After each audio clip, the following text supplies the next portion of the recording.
परजंग वकिल संघ विद्युत क्रियानुष्ठान कमिटी बैठक ढेंकानाल जिला परजंग बजार निकटस्थ थाना सम्मुखें रही रेड नाइट क्लब परिसर में टाटा पावर कंपानी मनमुखी कार्य और स्मार्ट मीटर को विरोध कर सोमवार दिन वकिल संघ सभापति अशोक कुमार दलबेहरा आह्वान क्रमे एक बैठक अनुष्ठित होईछि।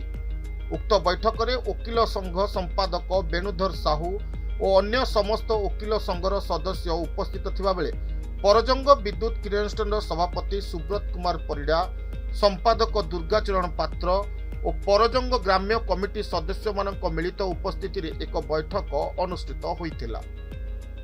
आसंता डिसेम्बर 24 तारिख बुधवार दिन सकाल 10टारे मिलित सहयोग रे बांछेश्वर मंदिर एक शोभायात्रा बाहरी विद्युत विभाग कार्यालय में पहुंची विक्षोभ प्रदर्शन करने को बैठक में निष्पत्ति निया जायछि।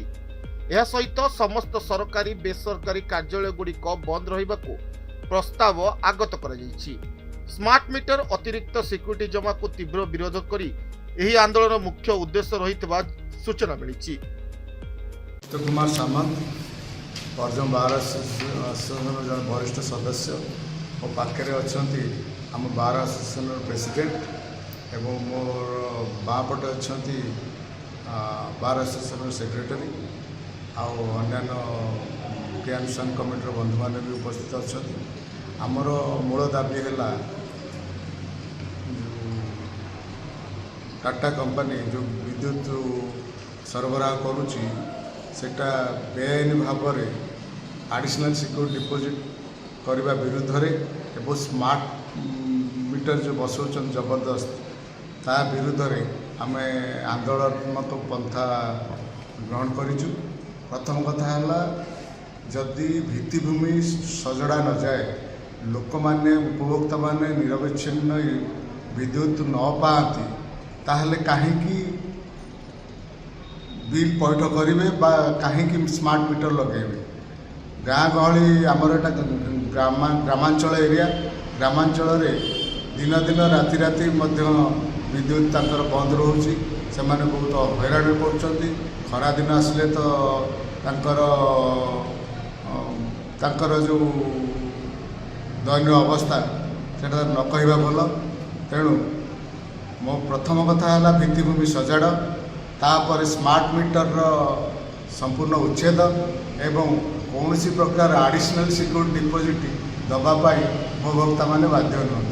ये सब उपर जदि बंद न करा जाए अंचल सारा खाली परजंग कहीं अंचल सारा आंदोलन भीषण आंदोलन हबार अनेक संभावना कहीं सब उपभोक्ता टाटा कंपानी ए प्रकार मनमानी रे से माने अत्यंत अस्तव्यस्त होकर अच्छा। काली सकाळे जे सेटा एकदम भीषण आंदोलन रूपरेख न नब ता कहीं ग्यारंटी दे पारे। तेणु मोर अनुरोध टाटा कंपानी ए बाबद विचार करने दरकार ता सहित सरकार ए बाबद व्यवस्था करने दरकार।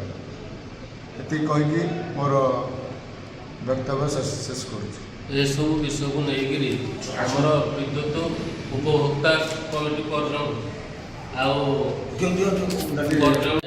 आम बर्तमान आसंता बुधवार दिन 24/12/2025 दिन आम गोटे बंद डाकरा देचु परजंग या आम समस्त को आम अनुरोध करुचु समस्ते या जमी फलप्रद करने चेष्टा करिया। आम सब विद्युत उपभोक्ता कमिटी मेंबर आम समस्ते ये सब को केमती सफल करवा आठू केमती टाटा पावर को हटावा से बाबद गोटे आंदोलन हो।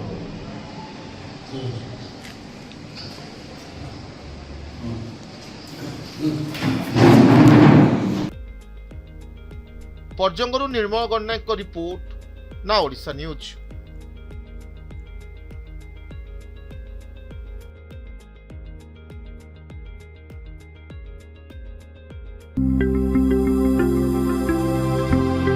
लेटेस्ट न्यूज अपडेट पाई www.naodisha.com को लॉगिन करंतु।